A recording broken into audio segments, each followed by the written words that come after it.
In today's video, I'm going to teach you how to remove people from Slack channels. Whether you're cleaning up access or tightening security, I'll walk you through the exact clicks so you can do this quickly and confidently without any guesswork. First, open your browser and head to slack.com. Once Slack loads and you're in your workspace, we'll work directly from the left-hand sidebar. This is the channel section where you see all your conversations listed. If your sidebar is collapsed, expand it so you can clearly see your channels. You'll want to identify the external channel you want to manage.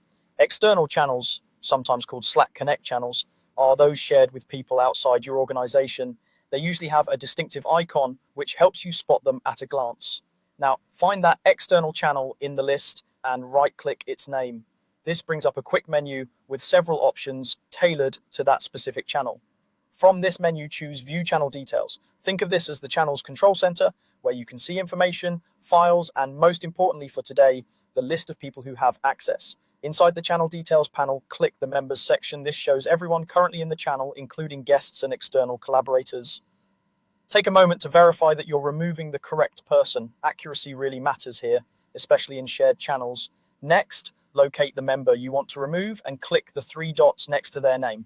That opens the More Actions menu for that person. If you don't see these dots or the option is unavailable, it may be due to your role or channel permissions. In that case, a workspace admin or channel owner might need to perform the action for you. From the menu, click Remove from Channel. You may be asked to confirm your decision. Once confirmed, that person immediately loses access to the conversation and its files within the channel. This only affects the single channel. It doesn't remove them from your entire workspace or any other channels they may be part of.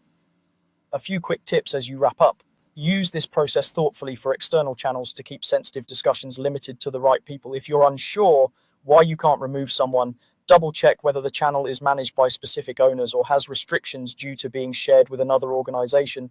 And if you make a mistake, you can always invite the person back later.